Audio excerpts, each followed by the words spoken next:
大家都知道糖吃多了对身体不好，味精也背负了多年的骂名。然而，有一样东西危害可能比糖和味精更大，可很多人却把它当成健康食品每天摄入。听起来耸人听闻吧？别急，我们今天就来把这件事从头到尾说清楚。先卖个关子，这个披着养生外衣的危险分子到底是谁？提示一下，他经常躲在那些标榜无糖、健身的食品饮料里，甚至连牙膏、口香糖、咳嗽糖浆中都有他的身影。没错，你可能已经猜到了，它就是人工甜味剂，也就是俗称的代糖。所谓人工甜味剂，指的是一类人工合成或提取的物质，拥有比蔗糖高得多的甜度，却几乎不提供热量。正因如此，它们被广泛添加在无糖饮料和各类号称零卡的食品中，用来代替食糖。很多人减肥或控糖时，会刻意选择这些代糖产品，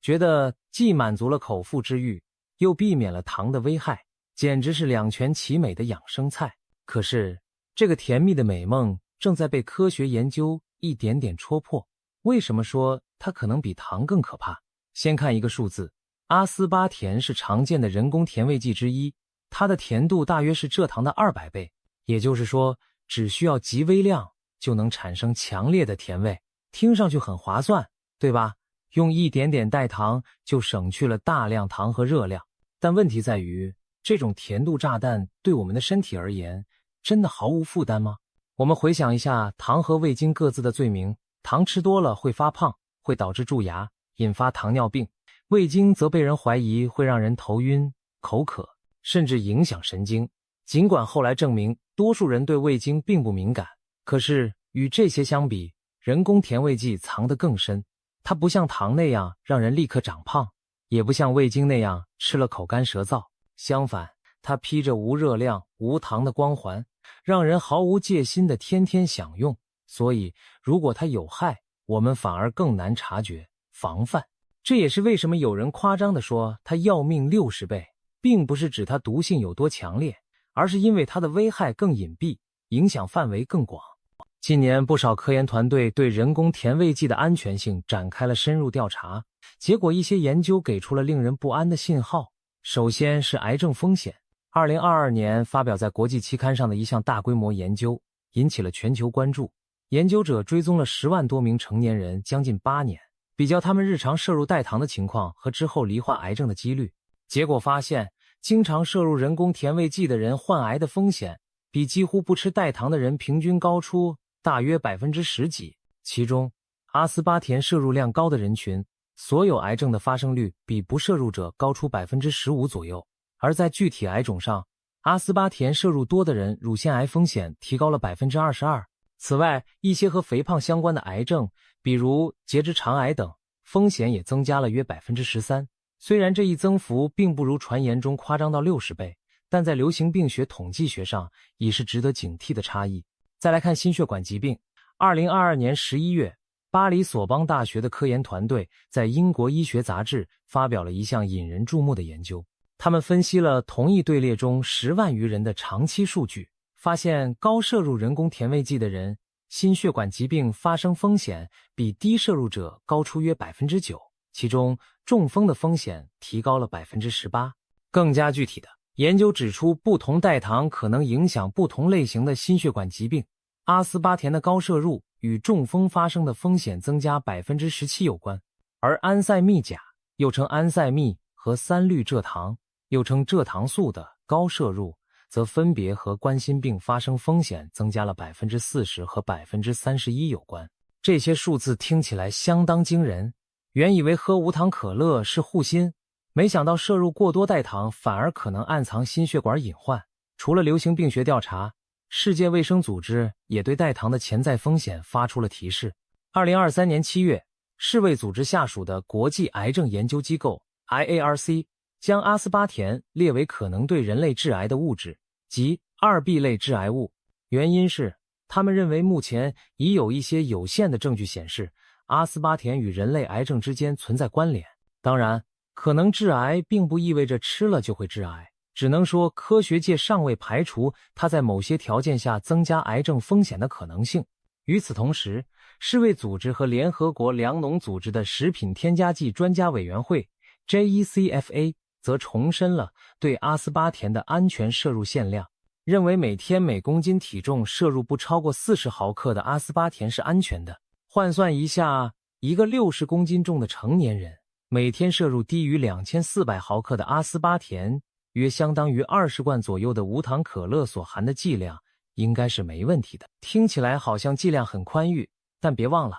一罐无糖可乐里用的阿斯巴甜可能只有几十毫克，我们往往不知不觉就在各种食物中累积了不少代糖。这条安全线真的离我们很远吗？更让人吃惊的是最新揭示的代糖作用机制。2025年年初，细胞代谢杂志发表了一篇由瑞典、卡罗林斯卡医学院等机构完成的研究，提供了代糖如何影响心血管的直接证据。研究团队发现，阿斯巴甜会促使体内胰岛素水平上升，引发炎症，从而加速动脉粥样硬化的进程。在小鼠和猴子的实验中，摄入含阿斯巴甜的饮食数周后，动物体内动脉血管中的粥样硬化斑块明显增大增多，伴随全身炎症指标上升。科研人员进一步证实，这一现象与胰岛素激增有关。阿斯巴甜的超强甜味通过迷走神经等途径欺骗了身体，让胰脏分泌出比平时更多的胰岛素，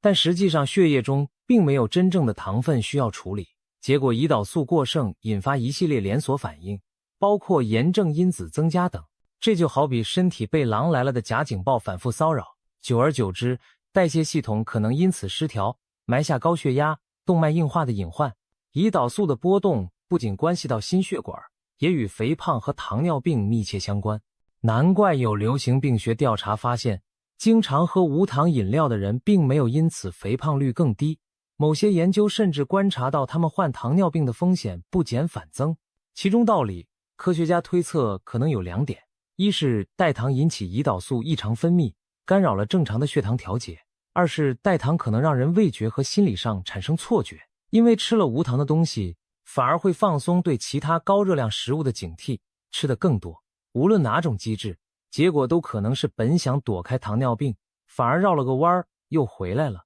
另外，还有研究聚焦在肠道菌群对代糖的反应。以色列科学家曾做过一个著名实验，让健康志愿者在1周内摄入较高剂量的人工甜味剂，结果发现部分人的肠道微生物组发生了明显改变。随后进行的口服葡萄糖耐量测试中，这些人的血糖水平相较实验前明显上升。简单说，就是代糖可能让肠道细菌失调，从而削弱身体对糖的耐受性。这一发现发表在《自然》杂志上，引发了对代糖潜在代谢影响的担忧。我们都知道，肠道菌群在消化和免疫中扮演重要角色。如果代糖令菌群生态失衡，那么即使它本身没有热量，也可能间接影响我们的健康。综上所述，越来越多的证据指向一个结论：人工甜味剂并非人们想象的那样无害，它和肥胖、糖尿病、心血管疾病，甚至某些癌症之间出现了种种令人不安的关联。虽然科学家还在继续探索这些关联背后的因果关系，但我们有理由对日常饮食中摄入大量代糖保持警惕。正所谓无风不起浪，这些研究足以打破过去多年我们对代糖的迷信。人工甜味剂并不是近几年才蹦出来的新妖怪，实际上它已有1个多世纪的历史。糖精就是第1代人工甜味剂，早在19世纪末就被发现。据说它的诞生纯属偶然，一位化学家在实验室合成化合物时弄了一手，没洗手就去吃面包，结果尝到手指异常甘甜，便由此提炼出了糖精。糖精的甜度是蔗糖的数百倍，当时被视为化学的奇迹。在20世纪2次世界大战期间，食糖供给不足，糖精作为廉价又方便的替代甜味源，迅速流行开来。然而，关于它安全性的争议也从未停止。上世纪70年代，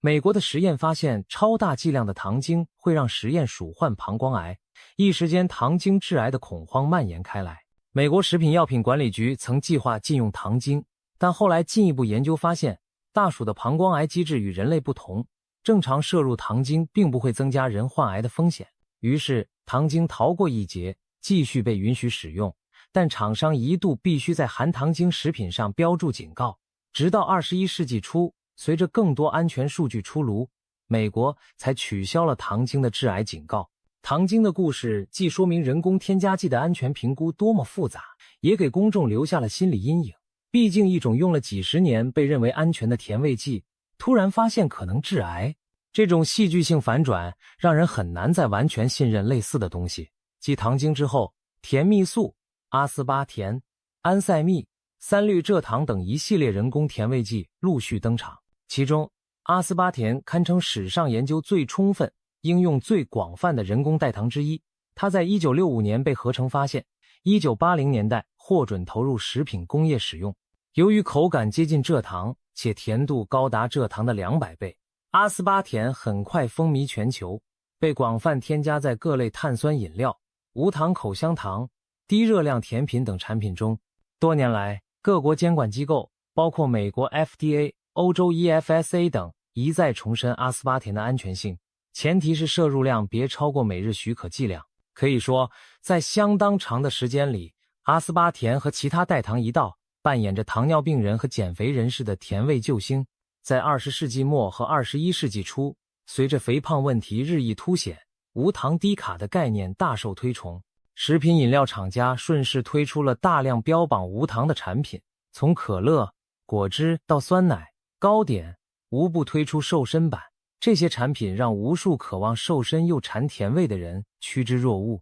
人们一时间把人工甜味剂看作健康生活方式的一部分，认为它帮我们绕开了白糖这颗地雷。然而，回顾历史，我们发现甜味剂从诞生起就始终伴随着光环与阴影。一方面，它确实带来了实实在在的好处，减少龋齿，降低热量摄入，让糖尿病患者也能享受甜食。但另一方面，科学界和公众对它的安全性的疑虑从未停歇。早年人们担心的是急性毒性，怕它有剧毒或致癌，于是进行了大量动物实验和短期人体试验。从这些试验结果看，只要控制在合理剂量内，人工甜味剂确实没有明显的急性危害。你不可能因为喝了几听无糖可乐当场中毒，但真正棘手的是慢性的、长期的影响，比如20年、30年后的癌症、代谢疾病风险。这类问题很难通过短期研究给出答案，只能依靠长期的流行病学观察和机理研究。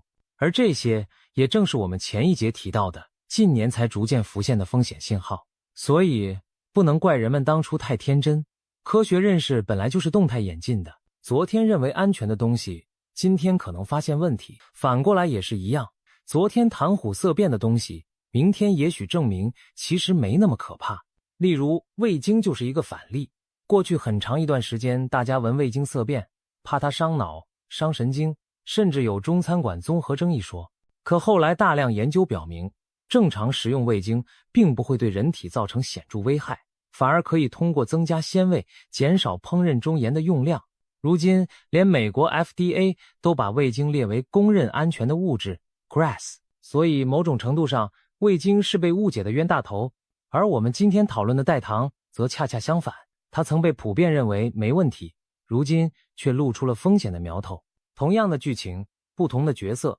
耐人寻味。既然存在潜在风险，为什么人工甜味剂仍在我们生活中无处不在？答案很简单，甜蜜生意，利益驱动。现代社会，人们一边谈健康、控糖减重，一边又戒不掉对甜味的喜爱。巨大的消费需求催生了庞大的代糖市场，各大食品饮料公司纷纷布局代糖产品，以迎合消费者既要口福又要健康的心理。超市货架上无糖、零卡的饮料和零食越来越多，可口可乐、百事这些老牌饮料公司早早推出了 Diet 可乐、Zero 可乐，占领市场。而在中国，无糖饮料的风潮更是近几年才兴起，却来势汹汹。一个叫元气森林的国产饮料品牌就是典型例子。元气森林靠主打零糖、零脂零卡的气泡水迅速走红，宣称使用天然代糖，比如赤藓糖醇和甜菊糖苷，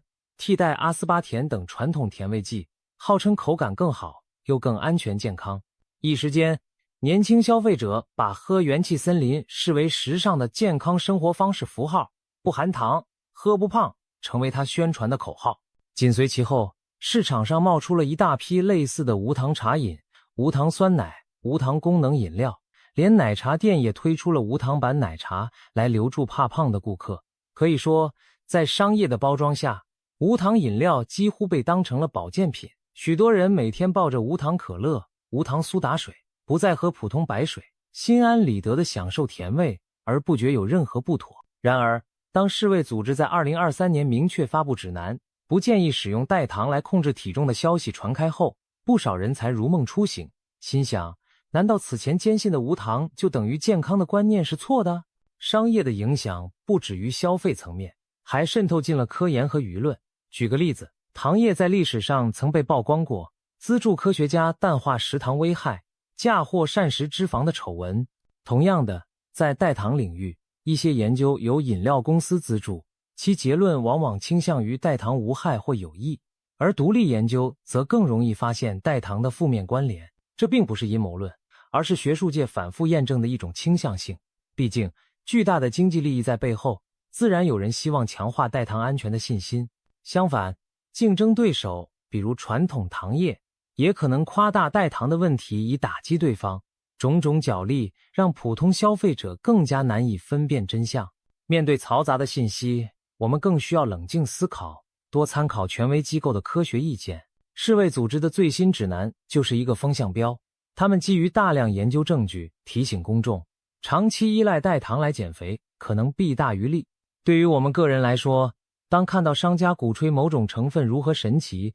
或听到骇人听闻的健康警告时，都应该多问几个为什么，多查证来自可靠渠道的资料，而不是被耸动的营销和传言牵着鼻子走。人工甜味剂的神话破灭，让人联想到那些年我们掉进过的其他健康食品陷阱。以下几个例子或许能给我们一些启示。反式脂肪。曾几何时，人们深信植物油比动物油健康，于是将植物油氢化成固态的人造黄油，用来替代含饱和脂肪的黄油。在20世纪下半叶，各种饼干、蛋糕、油炸食品里充斥着这种健康黄油。谁能料到，这里面的反式脂肪对心血管的危害比猪油还大？后来科学证据逐渐明确，反式脂肪会大幅提高心脏病和中风风险。到2018年，世界卫生组织呼吁全球禁用工业反式脂肪，各国也相继立法限制。我们才恍然发现，当初以为吃了更健康，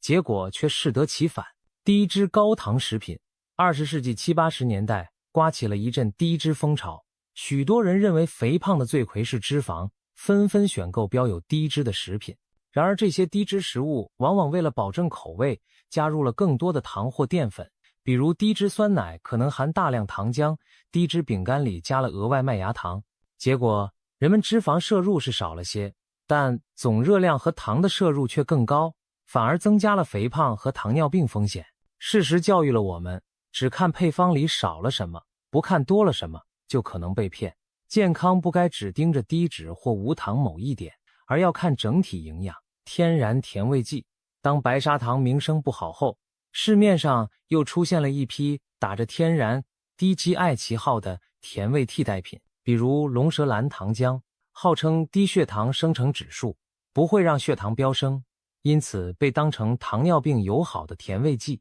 但它的甜度来自高果糖浆，果糖虽然不直接让血糖升高，却容易在肝脏转化为脂肪，导致脂肪肝和高血脂。还有人推崇蜂蜜和红糖，觉得比白糖营养丰富。其实它们主要成分同样是糖，只不过带有微量矿物质和抗氧化物质，这点附加价值并不能抵消高糖带来的健康问题。天然的未必无害，有时候不过是换个名字迷惑人。鲜榨果汁和果干。水果本来很健康，但把它变成饮料和蜜饯，健康属性就大打折扣。很多人以为鲜榨果汁富含维生素，比含糖饮料强，但一大杯橙汁其实浓缩了好几个橙子的糖分，却没有了原本橙子里的膳食纤维，喝下去对血糖的冲击几乎和可乐无异。至于水果干、果脯，则常加入额外的糖或盐来防腐和调味，更不是很好的零食选择。吃水果请吃完整的，而不是以健康为名无限制的喝果汁、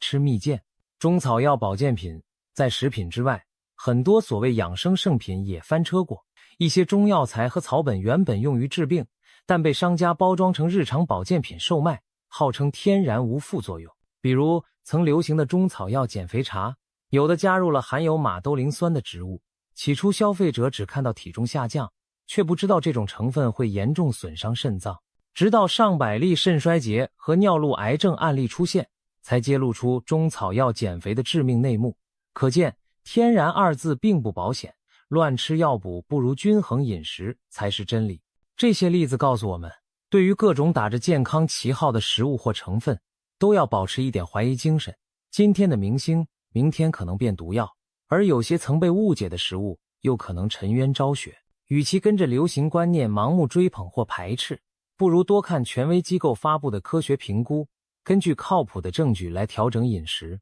说了这么多，并不是要大家闻甜色变或彻底杜绝任何甜味剂，我们想强调的是理性、均衡的重要性。首先，要意识到无糖不等于无害，不管是白砂糖还是人工代糖，摄入过多都会有问题。白砂糖摄入超标，肥胖、蛀牙、糖尿病、脂肪肝这些病找上门来，毫不客气。而代糖吃太多，尽管不直接提供热量，却可能乱了我们的代谢，带来潜在的长远危害。节制是应对一切饮食风险的法宝。世界卫生组织建议成人每日添加糖，摄入量不超过总热量的 5%， 大约25克左右。这条指导同样意味深长，与其用10几包代糖换取无限畅饮奶茶的自由，不如干脆少喝几杯含糖饮料，从源头上减少对甜的过度嗜欲。调整味觉偏好也是关键一步。现代人的饮食被过度放大的甜味、咸味充斥着，